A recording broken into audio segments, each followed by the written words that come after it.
continuamos entonces los videoclips sobre Kant, epistemología de Kant. Acabo de realizar un vídeo previo en el que se veían los apuntes que ustedes pueden tener a su disposición y en el que se veían objetos y se veía cómo la cámara se movía en una manera de intentar y se movía y además podía cambiar, digamos, su forma de relacionarse con los objetos de forma cercana, de forma lejana, relacionar los objetos por lo tanto entre sí. Todo eso es lo que la cámara hace en su grabación y por tanto tiene, digamos, cierta estructura. Para que algo pueda captar algo de la realidad tiene que tener una estructura interior. Igual que la cámara tiene una estructura interior de chips, etcétera, pues nosotros tenemos una supercondensadores, todo ese tipo de maquinaria sofisticada que denominamos hardware. Pues esto sería como una especie de hardware, ¿eh? Lo que las condiciones trascendentales son como un hardware del ser humano cuando se enfrenta al conocimiento de la naturaleza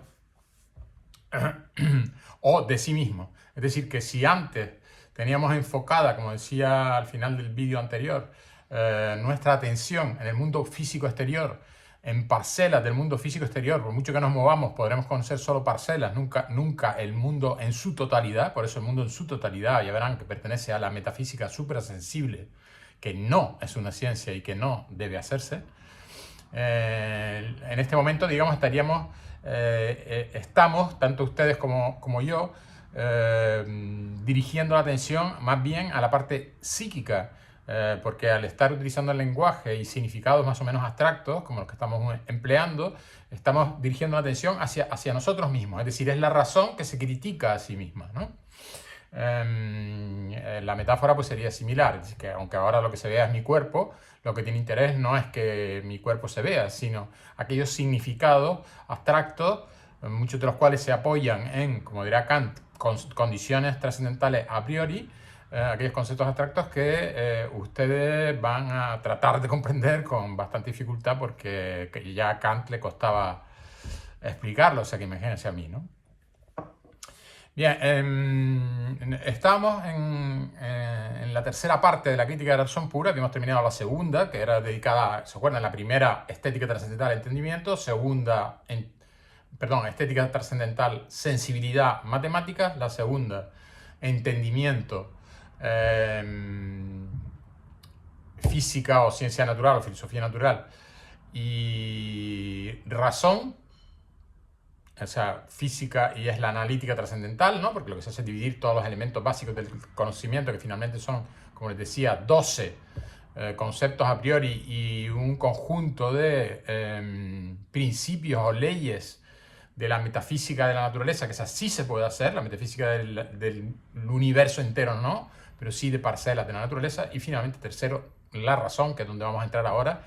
La razón, la parte dedicada a la razón de la crítica de la razón pura se llama dialéctica trascendental, porque la dialéctica, al igual que ocurría con Platón, es un tipo de relación entre ideas que lo que va a producir son oposiciones entre ideas contradictorias para intentar ascender a un conocimiento superior. Bien, eso es lo que intenta en definitiva la razón, contraponer ideas, relacionar ideas y teorías entre sí, leyes del mundo físico entre sí, hasta intentar llegar a una teoría general, global, completa de todo el universo. Todos los astrofísicos y físicos de partículas están obsesionados con esa historia, llegar a una teoría unificada de todo el mundo natural. Sin embargo, Kant ya dice que eso es, en principio, simplemente un horizonte. Es decir, está bien tener esa obsesión y ese énfasis en una búsqueda de una teoría completa y no simplemente una teoría parcial del universo. Pero el problema es que tenemos unos marcos, tenemos unos límites, tenemos una línea roja que no podemos atravesar. Y es precisamente, digamos, considerar el universo fuera del espacio y del tiempo. Es decir, para que nosotros podamos hablar de cuándo se creó el universo, tendríamos que hablar de un tiempo previo, digamos, de una existencia previa sin tiempo.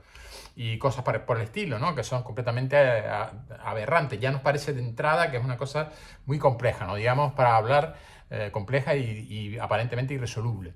No digamos para hablar no ya del mundo físico exterior a nosotros, que en su totalidad, digo, es inaccesible, pero si nosotros nos concentramos en nuestra capacidad intelectual, es decir, en cómo funciona nuestro entendimiento, nuestra razón y nuestra sensibilidad, pues también ahí lo que vamos a hacer es tener tendencia a crear una teoría lo más grande posible que sea capaz de explicar todas las características de la psique humana, que sería la psicología racional o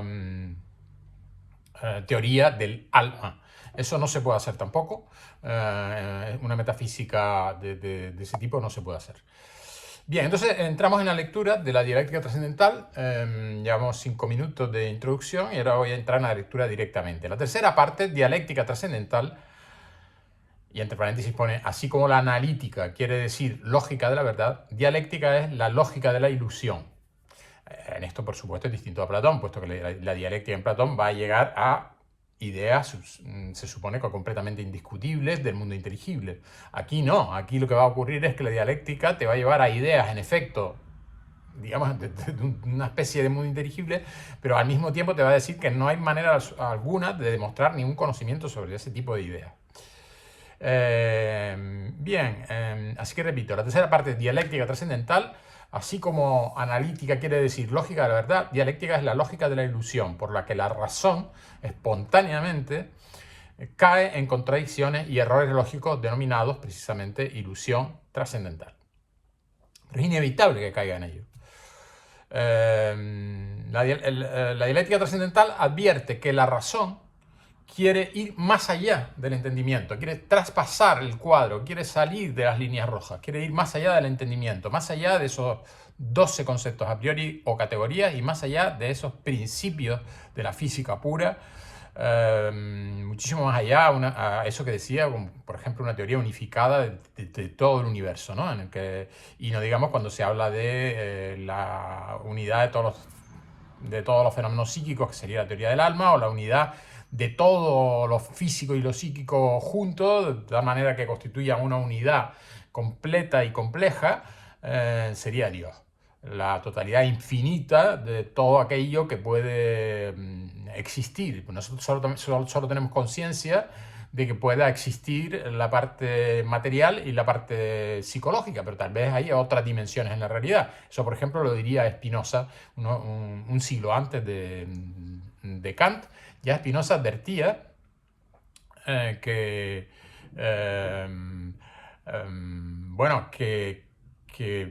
si bien existe una totalidad del universo, una totalidad que él va a identificar a Dios, al igual que Kant, ¿no? Una totalidad del universo denominada Dios, en esa totalidad del universo denominada Dios, lo que hay en definitiva es la totalidad del universo, no otra cosa distinta. Pero en esa totalidad del universo, nosotros los humanos, solo podemos detectar sustancias corporales y sustancias psíquicas. Es decir, podemos tener, digamos, experiencias de nuestro propio pensamiento y podemos tener experiencias de los objetos exteriores a nuestro supuesto cuerpo, ¿no? Porque, en fin, eso no está totalmente claro que tengamos un cuerpo, sería un fenómeno, pero no sabemos lo que hay debajo de ese fenómeno, o digamos, oculto tras ese fenómeno. Tal vez hay una realidad más sofisticada que la que nosotros imaginamos. Bien, entonces la dialéctica o lógica de la ilusión quiere siempre englobar los juicios que va creando el entendimiento, que primero son juicios a priori, como decíamos, pero luego va a elaborar un montón de juicios a posteriori, pues quiere englobar todos esos juicios, todos esos, digamos, leyes del entendimiento en teorías que están compuestas por diferentes leyes para tratar de llegar a unas conclusiones globales que atrapen todos esos juicios del entendimiento sueltos, de forma que queden todos encadenados de una vez y para siempre.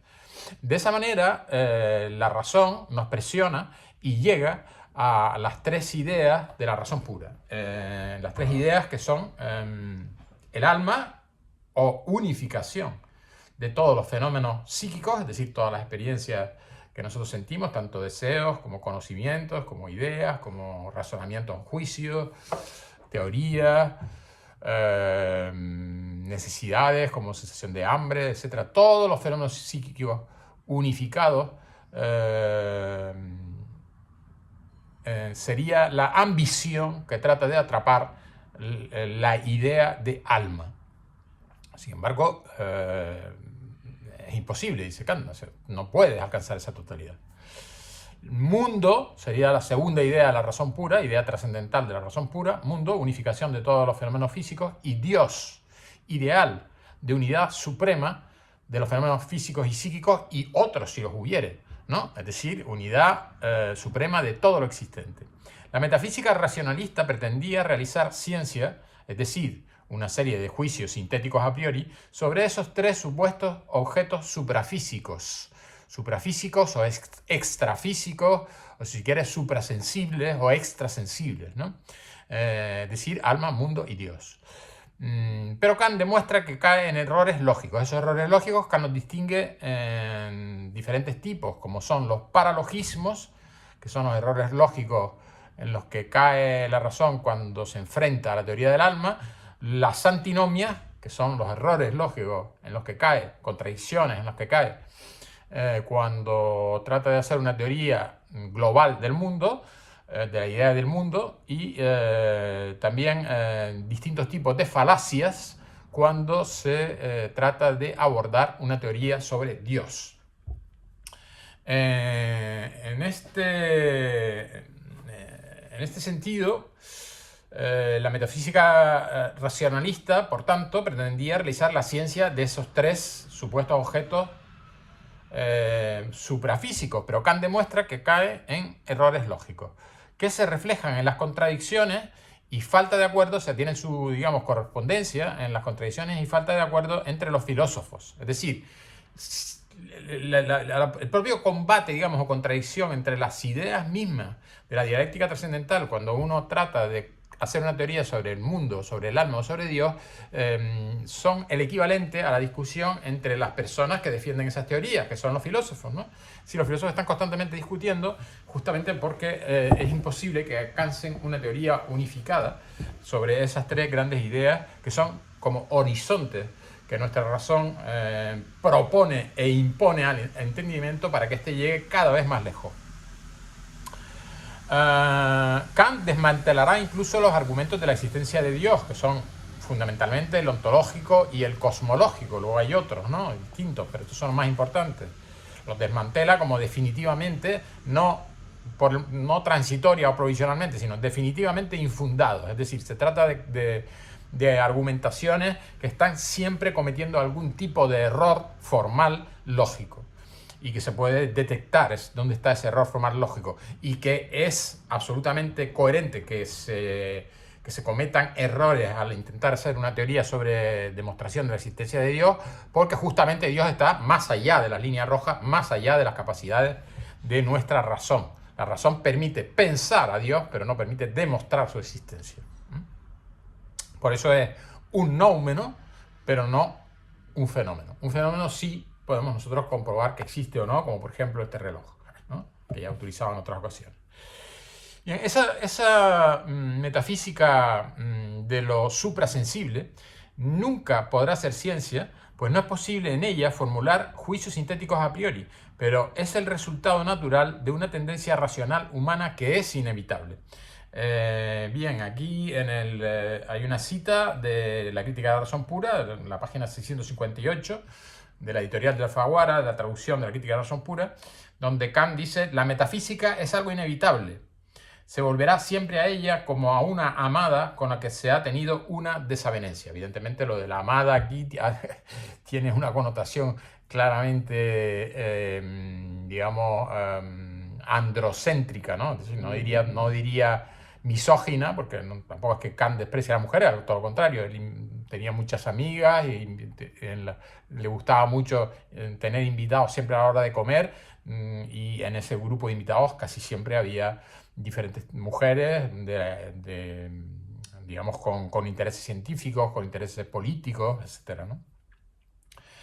Pero evidentemente aquí se le ve el plumero, digamos, la pluma a Kant, en el sentido de que, bueno, no sé cómo será el texto original en alemán, pero me imagino que también distingue, digamos, entre amado y amada. No dice como con un amado que has tenido una desavenencia, dice con una amada con la que has tenido una desavenencia. Pero da igual, el caso es que la metafísica, tú puedes pelearte todo el tiempo con ella, como hacen los filósofos, pelearse unos con otros, y por lo tanto tener la tentación escéptica de Hume de decir, bueno, pues vamos a dejar esto de una vez y a dedicarnos a hacer ciencia más o menos probable, con inducción, y vamos a olvidarnos de deducir ni de demostrar definitivamente nada, sino simplemente tener conocimientos provisionales y guiar nuestra vida por una ética que se base en nuestra emoción y no en la razón.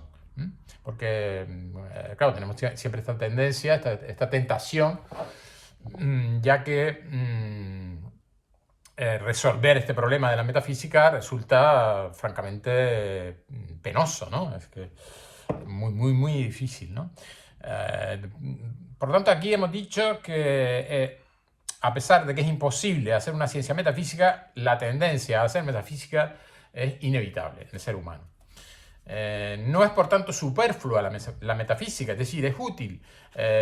Su utilidad es precisamente organizar y aumentar cada vez más las leyes de la naturaleza, que va descubriendo progresivamente el entendimiento y seguirá descubriendo en el futuro de forma indefinida.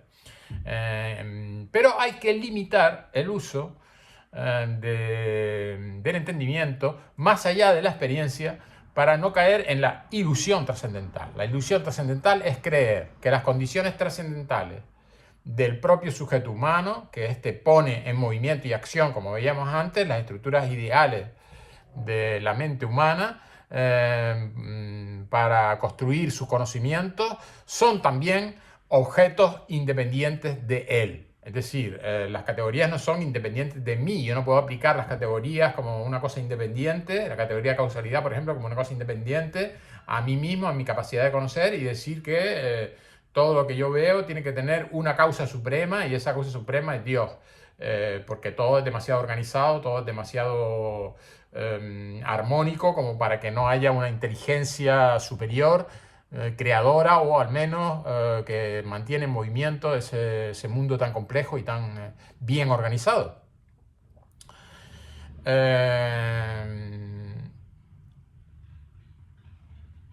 Así pues, no hay que caer en esa ilusión trascendental de imaginar que esas tres ideas trascendentales son realidades. No lo son. Esas tres ideas no son realidades independientemente de nuestra mente, son, digamos, tres potencias de nuestra mente, efectivamente, tres potencias que nunca podrán ser completamente llevadas a acto, nunca podrán ser completamente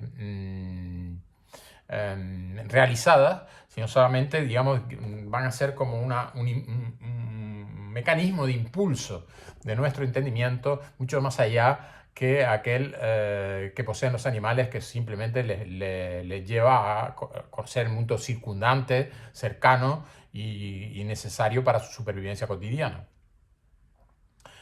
Una consecuencia... Bueno, perdón. Así pues, ¿se puede hacer metafísica o no? Pues sí, se puede hacer una metafísica, pero digamos como una metafísica menor. Digamos una metafísica con minúscula. Ya no es una metafísica con mayúscula impresionante como la de Aristóteles, que va a llegar incluso a demostrar la existencia de aquello que mueve el universo, el motor inmóvil o el pensamiento que tiene pensamientos, etcétera, la gran inteligencia, ¿no? El gran nous. No, eso es simplemente nouménico. Nosotros no podemos penetrar en ello, igual que no podemos penetrar en el interior de nuestra alma, al menos de una forma cognoscitiva. Como veremos, podemos tener una noción de nuestra alma, pero justamente cuando vayamos a actuar moralmente. Entonces sí, pero mientras estamos conociendo la capacidad de, digamos, penetrar en nuestro propio noumeno, porque nosotros también tendríamos, nosotros al vernos, o sea, al verme ustedes aquí, ustedes están viendo no a un humano tal como es él en sí mismo, o para ser exacto, no la parte de la realidad que yo constituyo como la realidad es en sí misma, porque entonces lo que verían sería un montón de partículas, todo esto vacío, ¿no? Ustedes lo unifican en el cuerpo del profesor, y la voz y los conceptos que yo intento transmitir, pues sería justamente la parte psíquica que no se ve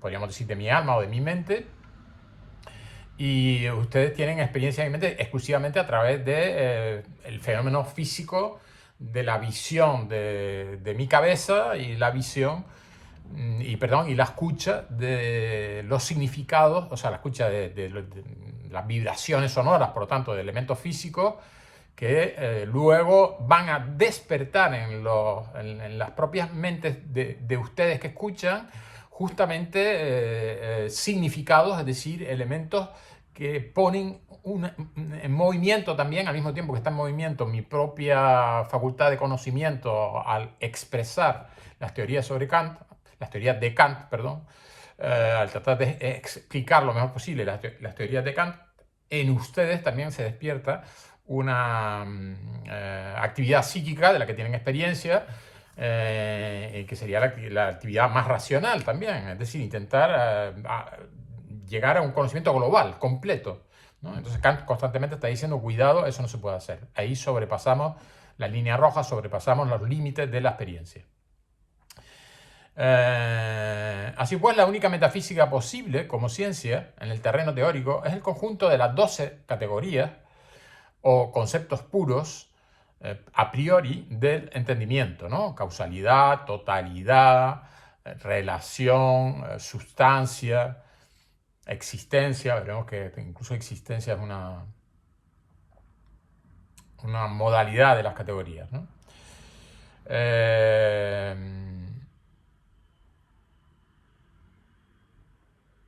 Así pues, se puede hacer efectivamente esta metafísica con minúscula de las 12 categorías o conceptos puros, que son los, digamos, juicios o principios o leyes de la metafísica de la naturaleza, que no indican otra cosa que aquello que yo como sujeto pongo, o ustedes, cualquier humano, pone y exige a priori de los datos de la experiencia para que estos puedan ser debidamente organizados y por tanto conocidos, es decir, que tengan relación entre sí.